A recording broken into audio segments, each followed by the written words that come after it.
Nigeria has an Igbo problem. So it's a multi-generational issue. Like it's like when a father is dying and they are not Igbo, they will tell their son, please, I have problem with Igbo people, continue from there. Because that's the only way I can explain it. And I understand it came from the Civil War.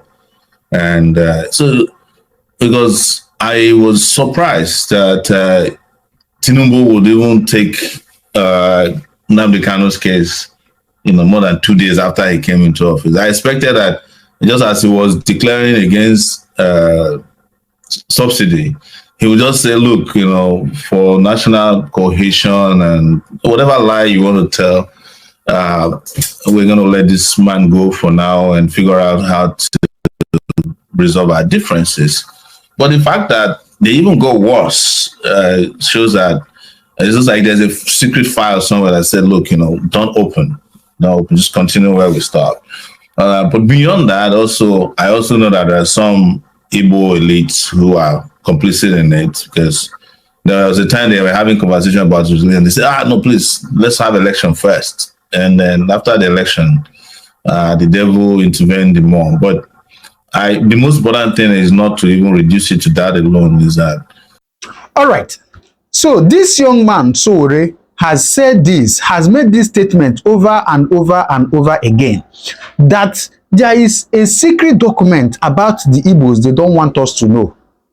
Oh yes, he has said it before, and he said it in his recent interview, and he took time to explain some of the things he meant, or some of the things that are in those documents. But after saying this, it seems some of us still don't understand what he's talking about. I'm saying this for those who still, proclaim and believe and, have all hope that Nigeria will be better and this and that. And everything he said is playing clearly in our eyes. It's playing clearly. Something that other people will do, they will go scot-free. Something that, you don't need to charge them, you don't need to query them. You as an Igbo person, just try it and see what will happen. Anyway, please, I beg you, take a little time and hear this. Why I'm bringing this information to you is for you to know what is happening and the level this country is when it comes to, tribalism and, religious war that is going on in this country. Please, I beg you, take a little time, watch this, and you will learn. But the fact that they even go worse shows that it's just like there's a secret file somewhere that said, look, don't open, just continue where we stop. But beyond that, I also know that there are some Igbo elites who are complicit in it, because there was a time they were having conversation about resilience. They said, no, please, let's have election first. And then after the election, the devil intervened more. But the most important thing is not to even reduce it to that alone, is that there is something about the Nigerian state and the Nigerian nation and how they see Biafrans. So, and I think it came from the Biafran war. Maybe because people like us didn't participate in the war. That's the reason we feel this way. Because I was born in 1971. I cannot carry, I don't have a multi-generational cause, or conspiracy against Igbos. But I genuinely, and I've said it several times, and I'm not saying it's based on what I know. Even the Supreme Court was this shy of saying, look, this guy did nothing, he broke his bail. In fact, I told Nnamdi Kanu's lawyer that they should not reapply for bail, because the Supreme Court has reinstated the bail practically from what they said. But they went and reapplied, and there's no way, and I'm saying it, there's no way Nnamdi Kanu is going to get justice from a federal high court, a court of appeal, or Supreme. It's impossible, except if the state decides that, because Nnamdi Kanu is the official prisoner of whomever is the president of the Federal Republic of Nigeria. So I know what it means to be, they have to go to the president every morning and report that you're still alive, or you're eating, or you're on hunger strike. So, but At this time, he's official prisoner of the president. And you know, anything that is official to the president doesn't let go. An Igbo man will never become the president of this country. Yes, an Igbo man will never become the president of this country.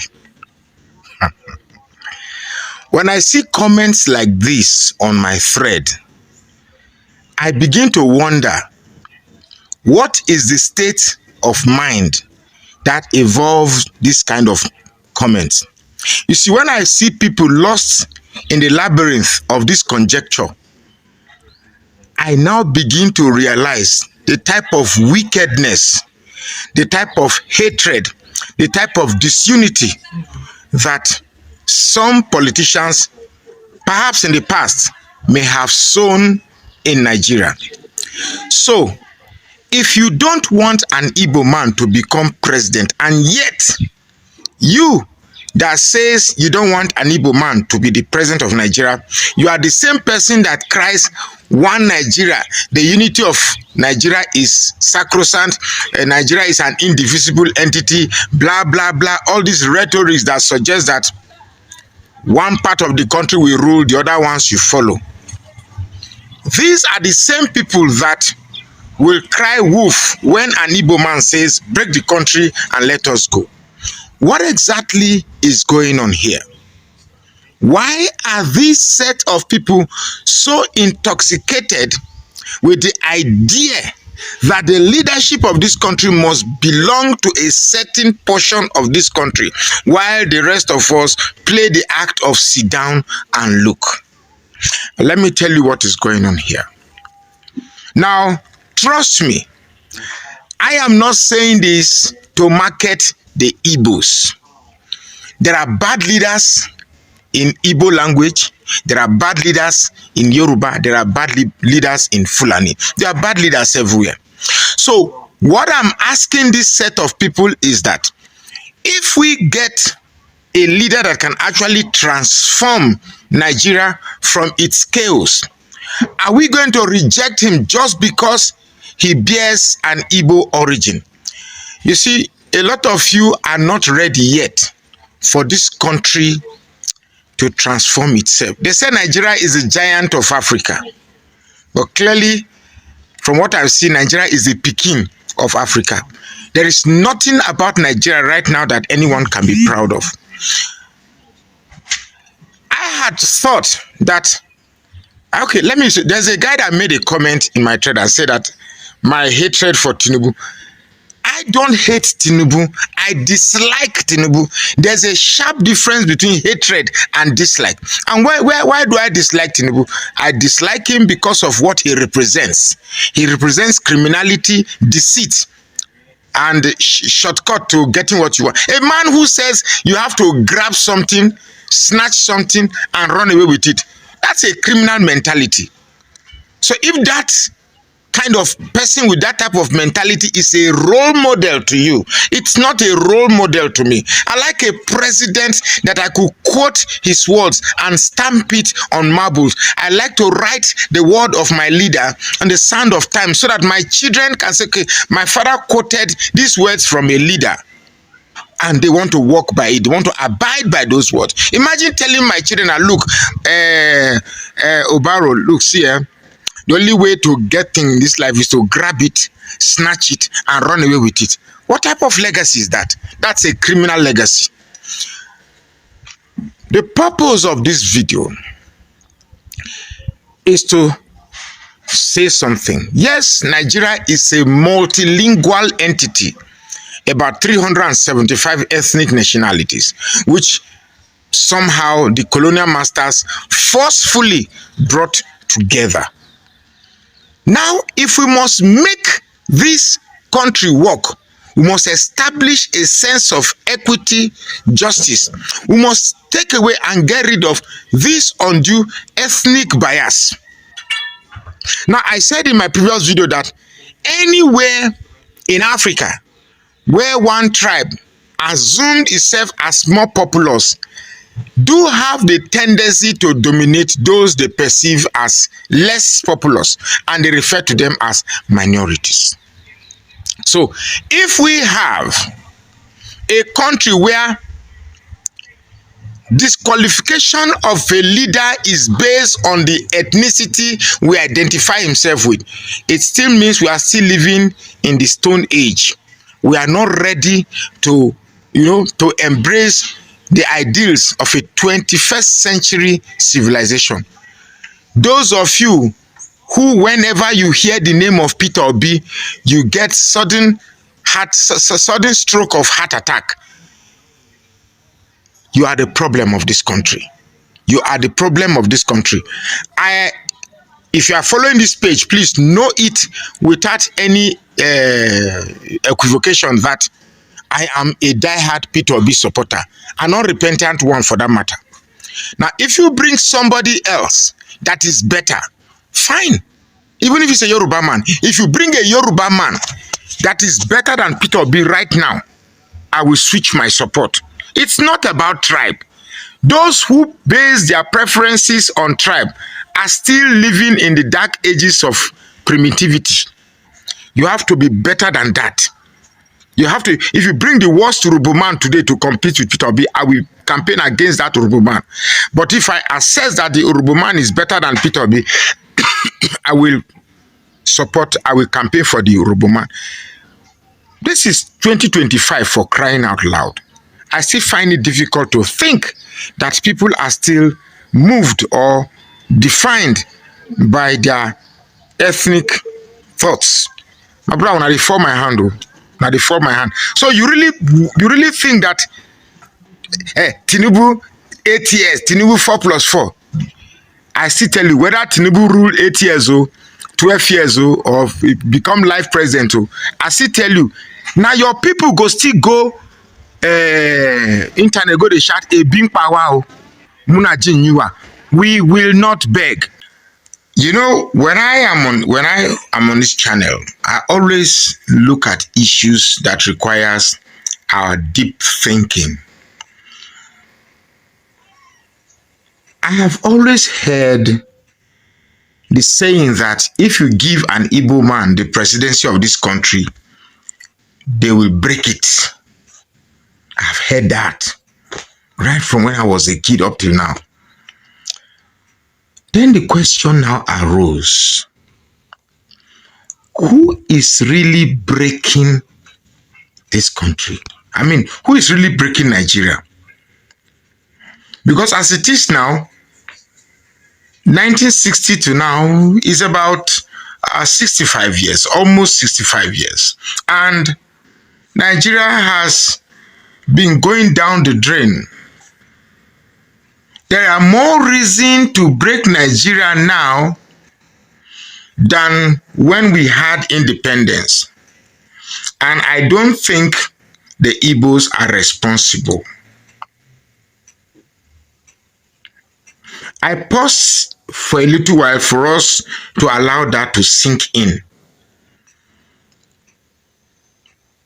The current state, when I grew up, when they give you, when they say a paive, that means 2 pounds.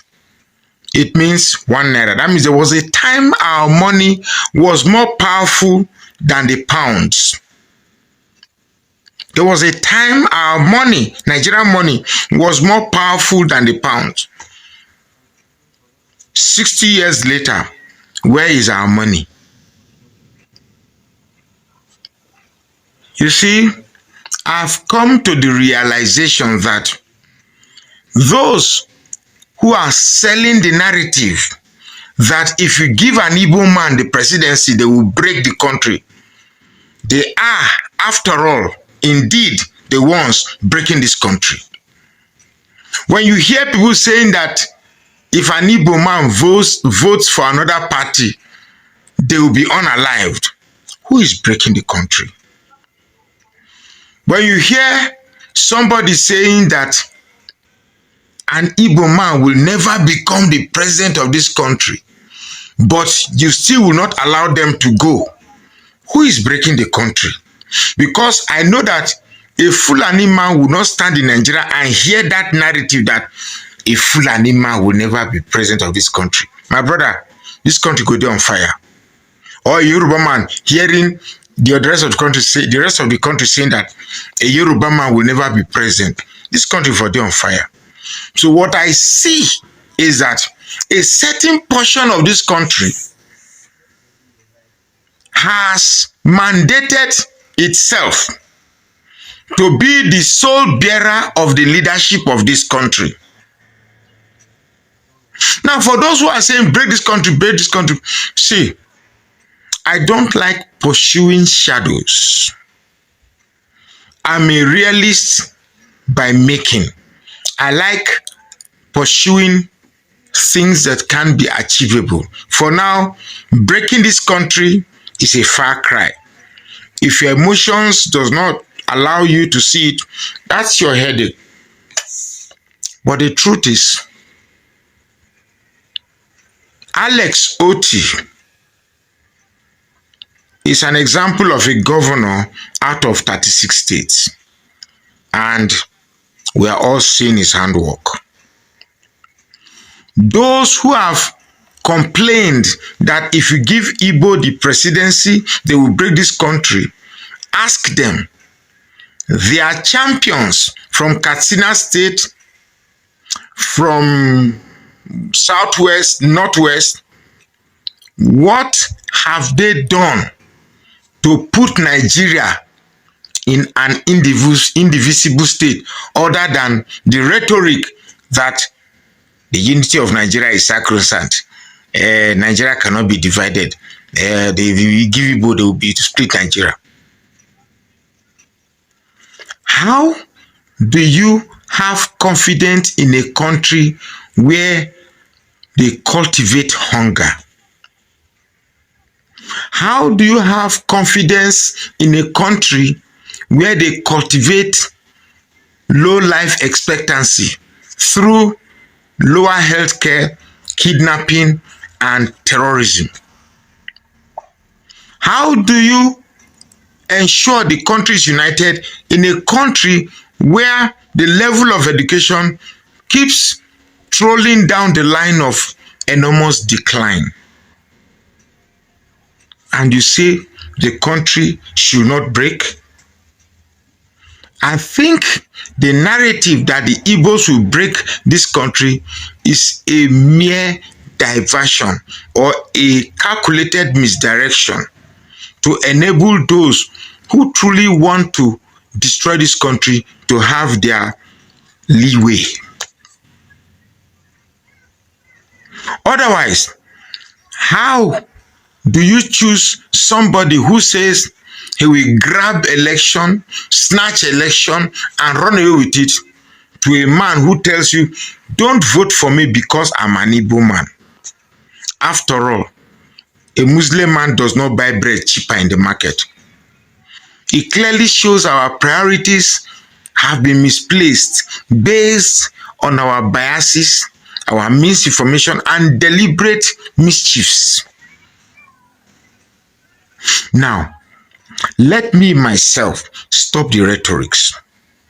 The question I want to ask, do we really want this country to become better? I am sure the Muslims, the Christians, the terrorists, the Yorubas, the Igbos, everybody will say yes. But I tell you, we cannot have a good country with all these biases that we have had or we are having. We cannot have a country where you say, okay, let us live on from here. But you see, an Igbo man will never rule this country. Certainly that country will. You are telling me that even if an Igbo man bring the best president, the best mind that can actually salvage this country, because an Igbo man is a tag, what's the word I'm looking for? It's a tag on him not to be respected or not to be chosen. But even if a bad president comes from Katsina or from Southwest, no matter how bad it is, we should accept because they are from a privileged tribe.